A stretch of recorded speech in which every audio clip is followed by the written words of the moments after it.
But those are the good. If there's nobody that Okay. then I have to stay till 11 o'clock. If you want to give me your phone number, I could be in touch with you about that. Sure. Sharon L is online. Today is Tuesday. I think she can hear you now. I hope so. And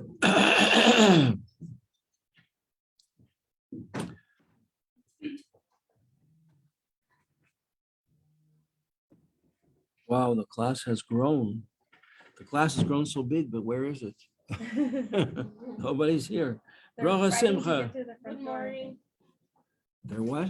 They're fighting through the front door. To get through the front door. Yeah. Today is the Yom Hilula. We don't use the word yahrzeit. The Yom Hilula is a day of celebration. Hilula is a chasana of the Alter Rebbe, the first Mamash Rebbe. There was a Farbrengen in 770 last night. I watched it on the video with my wife. Oh, here are a bunch of new names at the bottom. Got it. Okay, Sophia. Hello. Hello, Sophia. Glad to see you here. You have a very good attendance record. Okay, and there's Sarah Mesnos. Is that how you pronounce your name, Sarah? Yeah? Which city are you from?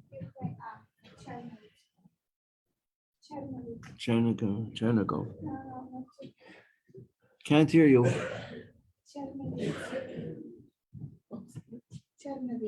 Chernovitz?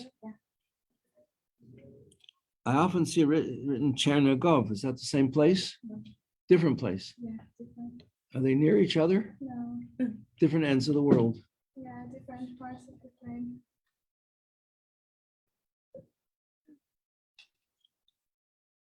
Well, I'm glad you're here. Thank you. Malka. I got home. We're always glad you're here, Malka. Bye. Ariel. I'm here. I'm back. Baruch Hashem. Where were you? California. You missed the cold? Well, it's Well, not cold. It's beautiful today. Yeah, but it rained the whole time I was there. I know. I wanted a tan and some heat, but I got rain. It's not good for you tanning, you know that? It feels nice. It feels nice. Yeah, but And vitamin D. We need vitamin D. We need yeah, sunlight. you need vitamin D. But too much sun causes a disease in the skin disease. Just a little bit.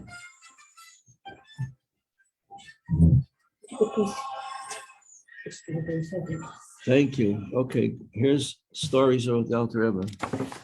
Worthwhile reading. Excellent reading. Come in. Who are you? I'm new. I'm Hannah. Hannah? Yeah, the last name is Brontes. Your last name is what? Brontes with a G. D-R. G-R. Like the alphabet. D? G-R. Oh, G-R. Yeah. G-R, yeah. O-N-T-A-S. Yeah. I'm here for like 3 weeks. 3 weeks. Wonderful. Brontes. Yes. Where are you from? I'm from Five Town. First name Hannah. Yeah. Who sent you here? It's Goldschmidt and Rabbi Goldschmidt and also Bracha Jaffe Rabbi Goldschmidt. from Habada Valley Stream. Where's Valley Stream? I guess in Long Island. Yeah.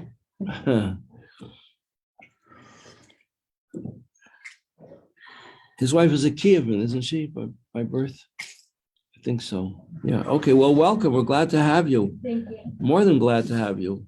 Thank you.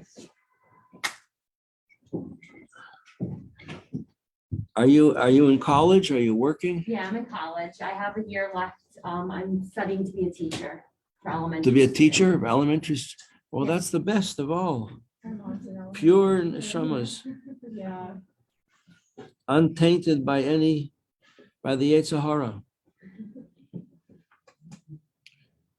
What you teach them is pure because their neshamas are pure. Yes. Anna is here. This is your neighbor. Hannah Bela. Anna, this is Hannah. No, oh, Tova Mars is online. Hello, Tova. So she teaches in South Carolina. Good morning, Rabbi. That's it. Tova is online. Oh, and Sarah Milligan is Hi, online. Rabbi.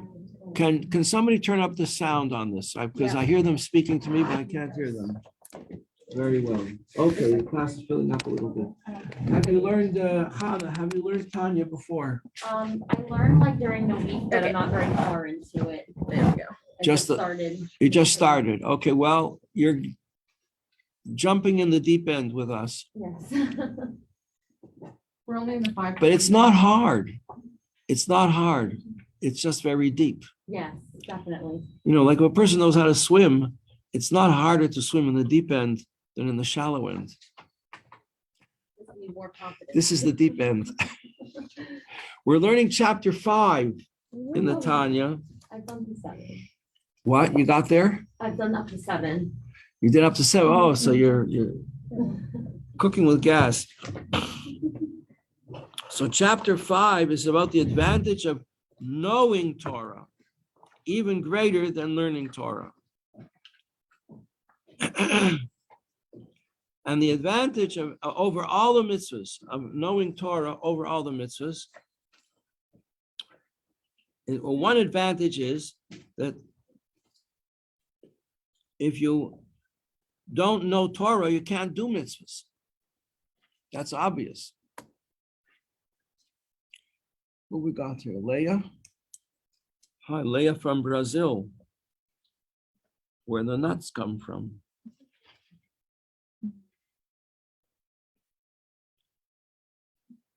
And another advantage of Torah, knowing Torah over mitzvahs, is that mitzvahs have a limit to them. You do them with some physical part of your body. You can only be connected with lighting, with the mitzvah of lighting. A mitzvah connects you to Hashem. As long as you're doing a mitzvah, you are connected to Hashem. Because Hashem is the mitzvah. He does the mitzvah and he is the mitzvah. He's the source of the mitzvah. His life animates the mitzvah. And so Hashem encompasses a person doing a mitzvah like your clothes encompass your body. Doing a mitzvah is like wearing clothes. And we're going to learn in a few lines that mitzvahs are compared to clothes. You know, the livery. You heard of the concept of livery? You know, when you go to a store, very often nowadays, stores give you their workers a costume to wear. With says the name of the store on it.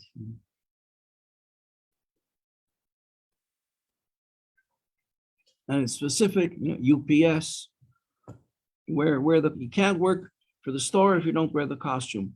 Well, when we do mitzvahs, the mitzvahs are Hashem's costume. That we're in Hashem's business. He does the mitzvahs and he gives them to us also to do. So Hashem encompasses us from head to foot when we do a mitzvah. But when we know Torah, it's more than that.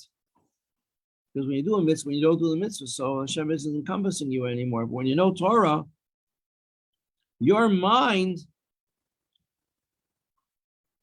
is in Hashem's thought,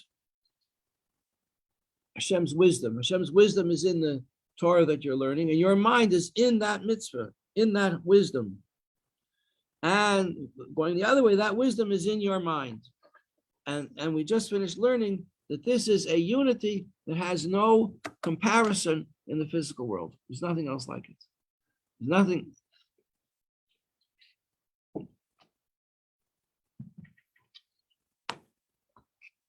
Not for so far as people are concerned. In terms of water, there is something like it. When you have some water that spills, there's some water here and water there, and you make a line with your finger from one to the other, they become one thing. The water that unites totally with other water.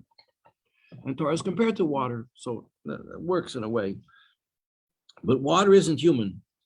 So this is a unity that is totally unique and cannot be compared to anything else. Okay, we're in chapter 5.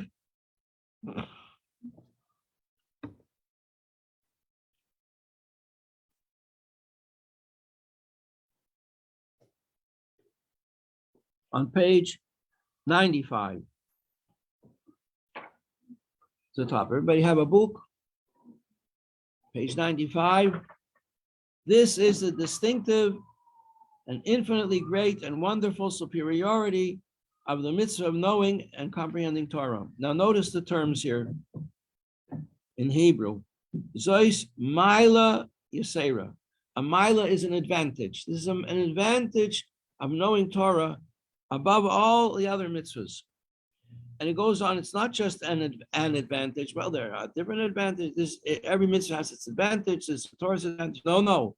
He says it's a Maila Gedoyla. It's a great advantage. It means it takes it to a different level. And not just to a different level, any old different level, but it's called, the word he uses here is nifla. Nifla means wondrous.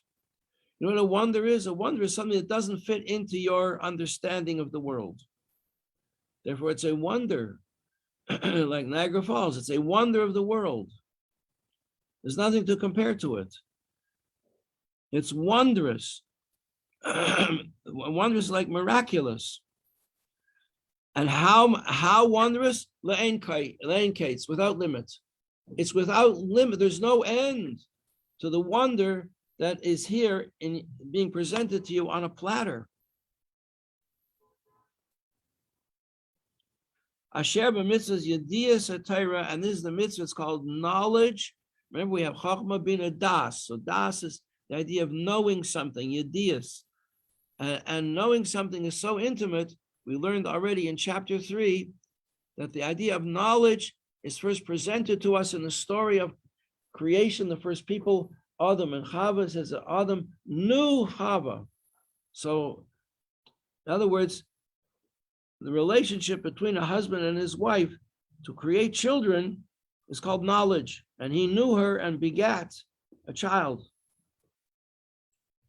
So this is the mitzvah of knowing Torah, being so connected to Torah like a husband and a wife. I'll call mitzvahs ma'asiyos, and this surpasses, excuse me, all the mitzvahs that we do with action. Ma'aseh is action. So the ma'aseh to do with action. First mitzvah that comes to mind is lighting a candle for Shabbos. That's something we all do. Even I did it before I got married. I remember the first time I did it. I decided I was going to try and keep Shabbos. And I used to say, well, my mother used to do that. So that's what I'll do. I got some candles and I've cleaned the house and I had an electric typewriter. So I covered that with the cloth that should also have a rest on Shabbos. And then I waved my hands over the candles like my mother did. And I covered my eyes. And I said the blessing and covered my eyes. And I felt connected with my mother and my aunts and my sisters. It was extraordinary. Okay, so that's called a ma'aseh. That's an action. So knowing Torah is greater than all the mitzvahs that we do with action. And now he's going to take it to the next level. Look at the words here. Second Hebrew lines. Second paragraph, page 95. Afilu, second line of the second paragraph. Afilu al mitzvahs hatuluyas b'dibur. There are certain mitzvahs that don't seem to involve an action. They are mitzvahs that we do by speaking. What's a mitzvah we do by speaking? Praying. Saying Kriya Shema in the morning, saying Kriya Shema at night, saying Hamapil, saying a bracha on your yogurt, or your water, your coffee, your tea. Tuluyas b'dibur. And now he's going to take that even further.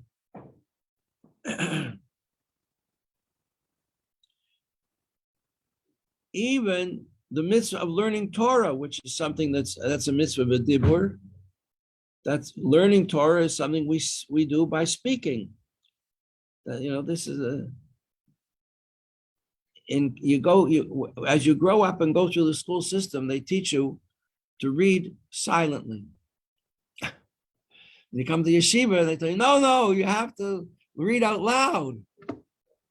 Chavrusa, you go to 770, everybody's screaming at everybody else. Because that's a secret of learning, that when you speak, you bring the idea down into the world of speech from the world of thought. You can think something in a second that could take you a long time to write it out or speak or even say it. Everybody's experienced that.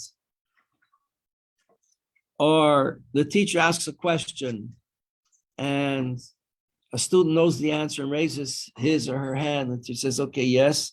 I forget. I don't know how to say it. Because to come from knowing it to saying it, it's a descent.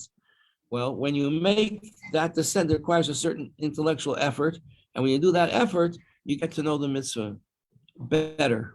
You limit your knowledge by speaking about it, because speech is much more limited than knowing. But the speaking helps you to know it better. So knowing Torah, here he's telling us, is even higher. So knowing Torah is higher than all the mitzvahs that you do. It's even higher than mitzvahs that you do by saying, by speaking, like benching after a meal. And it's even higher than mitzvahs that you do by speaking words of Torah, like we're doing now. That's a very novel idea. Now he explains the third Hebrew paragraph, page 95. Ki al yedei kol ha-mitzvahs shebedibur, because when we do mitzvahs by speaking, when we do mitzvahs b'maisa, through action, what happens? We already told you, HaKadosh Baruch Hu, the Holy One, blessed be He, malbish es hanefesh, He enclothes our soul. Umakifa or Havaya, and the light of Hashem surrounds us from head to foot. Mirosh vad raglo. But on the other hand, b'yediyas Torah, when we know Torah, so then not just not just that your mind, your seichel, your intellect is enclosed in the wisdom of Hashem, right? That's where you are. Like a person can sit in class and be thinking about their vacation and where they like to go skiing, or they like to go to the seaside, and they're there, or they remember they went to Eretz Yisrael and they're thinking about where they were in Eretz Yisrael, and they're not in class. And he says, hello, are you here? Come, because your person is where his mind is. So with the knowledge of Torah, your mind is in the Torah. And not only that, in the Chachma, the wisdom of the Torah, and the wisdom of the Torah is the wisdom of Hashem. Nothing less than that. It's the wisdom. The wisdom of Hashem is in your mind, according to your IQ. Oh, here's Leah. Snuck in so quietly.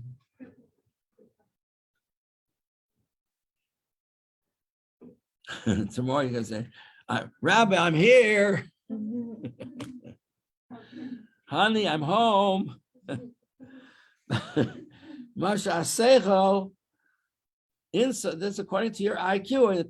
In the second last Hebrew lines from the bottom of the page, Masha Seichel Masig, insofar as your mind can grasp this idea. But teves, and you hold it in your hand. Remember the story with the dollar bills? And you're holding this idea, only you're not holding it in your hand, you're holding it in your mind.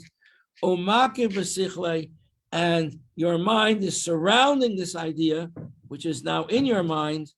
Masha evshale as much as it's possible for a person litface to grasp, ulahasig, and to understand, each person according to his intellectual level.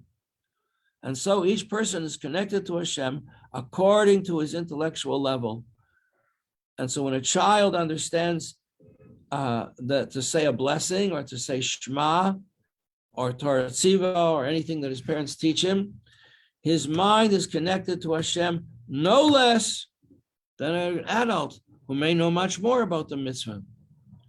Each person is connected to Hashem according to how much his mind can grasp. There's an advantage to what a child can do, even though it won't have all the details that a grown-up will have, but it won't have any of the nonsense either. Excuse me. His knowledge, the expression in the Torah is the knowledge of a child is knowledge that's free of sin, untainted, unblemished by any transgression. Children do transgressions. Who ate the cookies from the cookie jar without asking? Okay, but they're not responsible. They're not responsible. They're not held responsible for the things that they do wrong. And if they say words of Torah, you say blessings, brachas with the children, it's pure, it's holy, holy of holies.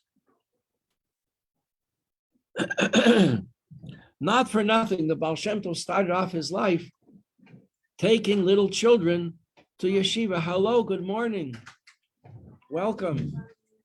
Oh, you came with friends. Good. Well, each friend should bring a friend. Let me find out. Okay, let me just finish this paragraph. Each person, according to his seichel, intellect, v'yadiyosei, and his awareness, his knowledge. Remember, knowledge means unification. V'hasagosei, and his understanding. The pardes. What is pardes? You recall, pardes is the 4 levels of the Torah. I'm going to put this on the board again. I used to have pens here. Here we go. Let's see if they write.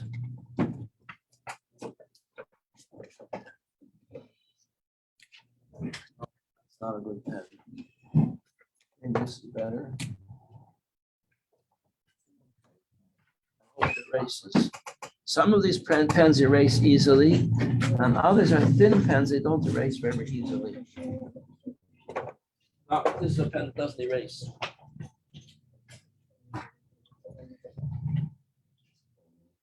There's a trick to getting the ink off. If you write over it with a pen that does erase, then it comes off. Okay. So Pardes,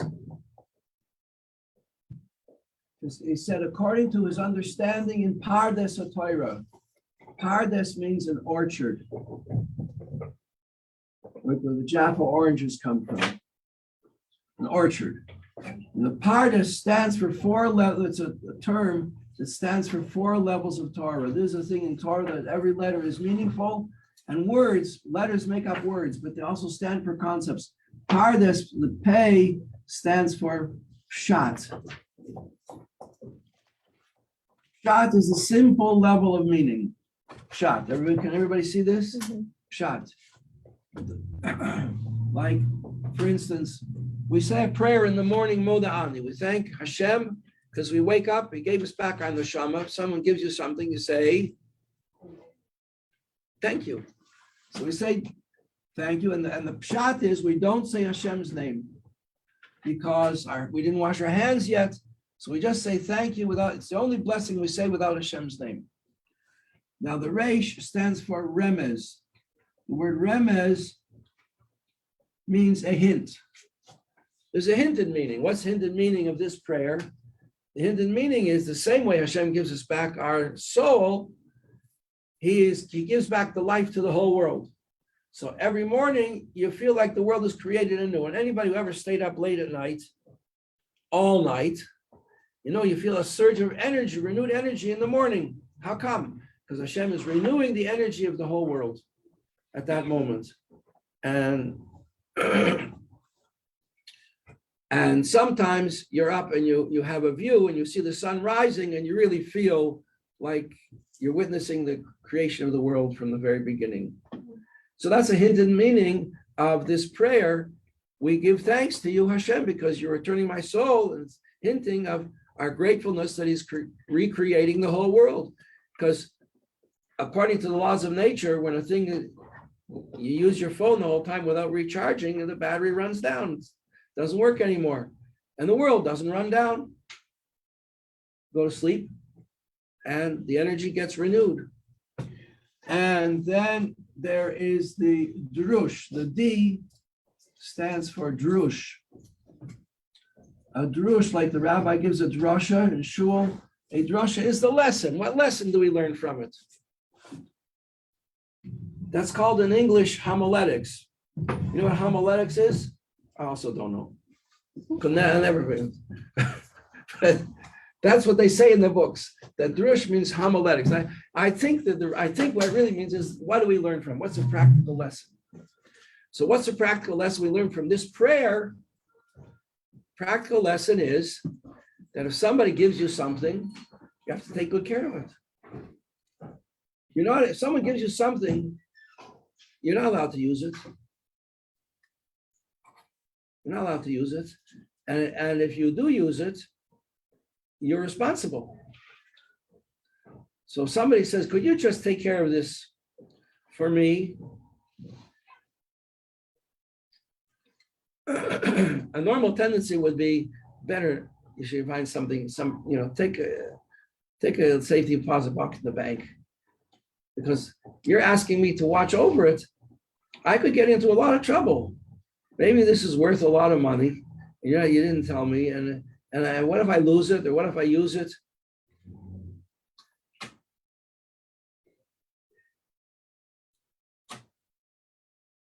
Once I went on a trip with my wife to Israel a long time ago. So I had a car. So I left the car in the driveway of a friend who said it was okay. And then this friend of mine had a nephew who needed to do something. So he borrowed the car without permission. And guess what? He got a ticket.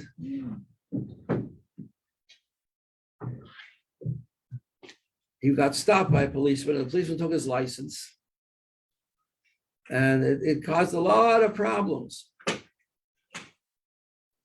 And he was responsible because he was using something without permission. So we have a mitzvah. If somebody gives you something to keep, you become responsible for it no matter what happens. If you lose it, or it gets broken, or it gets stolen, your responsibility. And we're responsible to return it in the same condition that we got it. So keeping something for a friend is really a big favor. People don't realize how big a favor it is and how much comes along with it. And why we learn this from this prayer? Because we're thanking Hashem, because we gave him our soul last night exhausted, right? Who put the eggs in exhausted? We give him back our soul exhausted, and he gives it back to us in the morning, renewed and refreshed. So that's the drosh. And samech at the end stands for the word sod. Sod, it means Kabbalah. That means mystically what's going on here. So mystically what's going on here is it's a description of a whole process. There are 10 spheres, and it's the way the ninth sphere, which is Yesod, the foundation, all the influences of the 10 spheres we learned in chapter 3 are like the DNA of creation. Everything in creation goes through these spheres. I know I can't possibly explain it in just a second like this, but when you get through the whole process of creation, when you undertake a project and you study it and you research it, and then you commit yourself to it and you throw yourself into it and you limit yourself to not to go too far, then you push on through and then you refine it and you beautify it and then you finish it. So that last stage, when you've got everything together down to the final refining stage, finishing off, and then you present it, your project, that's like Hashem giving back the soul in the morning, only in Kabbalistic terms. So when you have an idea that you know in the Torah and you know it, every idea in the Torah, we are responsible girls to learn the whole Torah and to know all the 613 mitzvahs and to know them on all levels of Pshat, Remez, Drush, and Soy, which is the Pardes, the orchard of the Torah. Wow. It's a lot. And we might say that we're not just learning it on these 4 levels, but we're learning it on with our intellect and with our soul. Our soul is called our nefesh. And our soul has a soul. Every physical thing has a spiritual side to it. That is its inner life and meaning. And our nefesh is our soul. And higher than our soul also has a soul, and that's called our ruach. And that's our spirit. And our ruach also has a soul, which is called our neshama.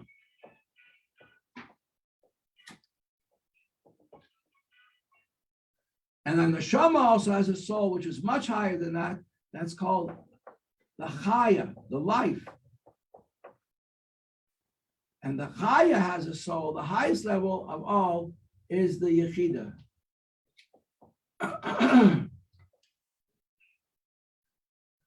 This is something. The yechida is the essence of godliness that's within us. The Tanya only speaks about these 3 levels: nefesh, ruach, and neshama.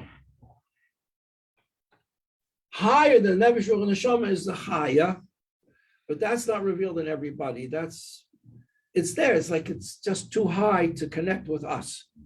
Even the neshama is too high to connect with us, except the lowest levels of the neshama. Like it says, if your body is a shoe, so the neshama is a heel. So the heel gets into your body, but the higher level of the neshama don't even connect. They're too high even for the body. So we're bringing out these 4 levels. It's like pshat nefesh. We're learning these 4 levels of the Torah with the 4 levels of our neshama.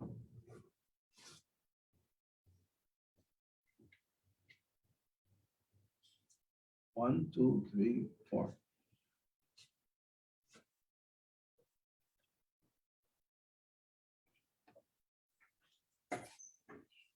Okay, so that's what it means there in that line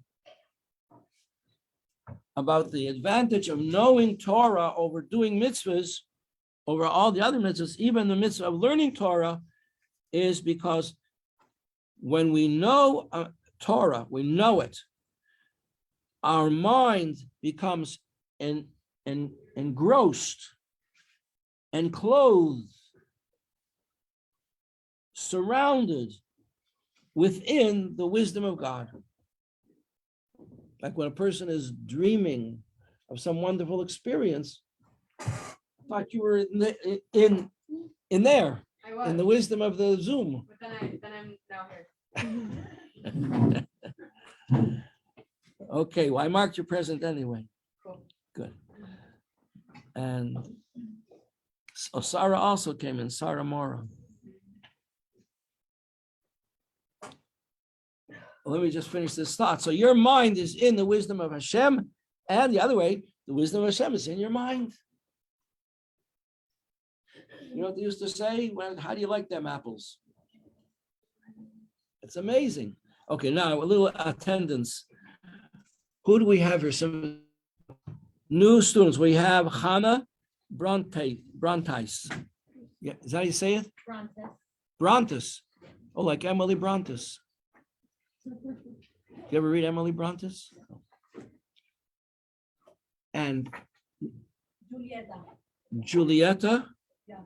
Oh, wow. Julie says very something. Julieta. What's your last name, Julieta? CHURBA. C-A-U. Where are you from? Argentina. Argentina.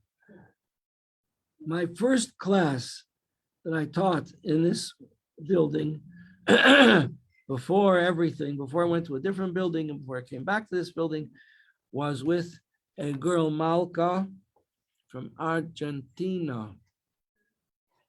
So we're glad to have you, Julieta. Thank you.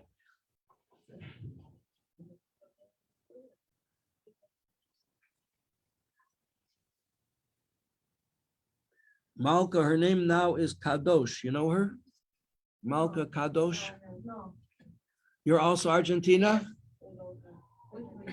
All of you, all three of you. Martina, Diana, Martina, Martina Brooklyn, just a minute. Martina. Martina, What's Martina's last name? Manu, Marcus Martina Brooklyn.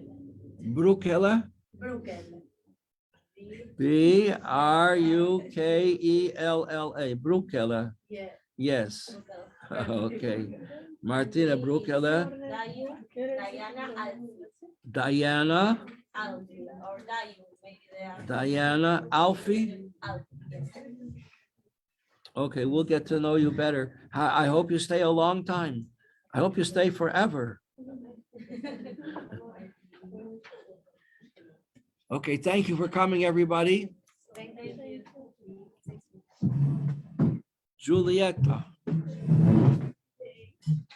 They don't call you Julieta? Juliet. Isn't it Julieta? Isn't the J like a A? Who?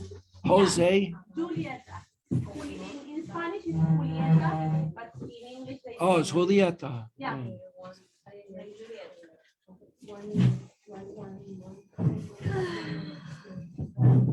Oh, I see your name here. Diana Alfie Yes. and Martina Brukel. Your names are here. Yes. And Julie Khurba. Yeah. Ah, okay. Natalia Goss didn't make it. But maybe she's in another class. She was here. A Brazilian. Okay, thank you very much, girls.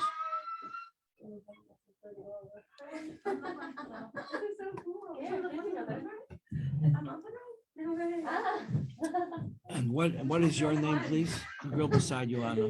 What's her name? Tap her on the shoulder. Hello. Your name? Ronit. Last name? Huh? N-I-S? Nisanov.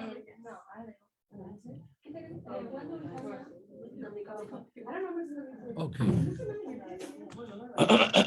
Thank you, everybody.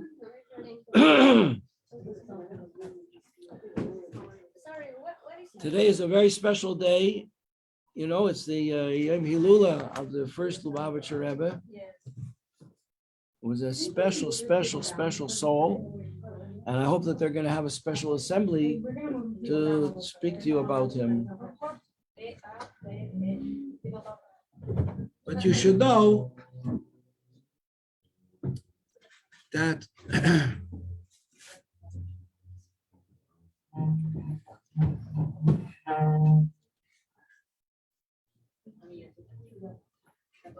when the Alter Rebbe thought about his mission in the world to spread the teachings of the Baal Shem Tov, he thought about each of you too.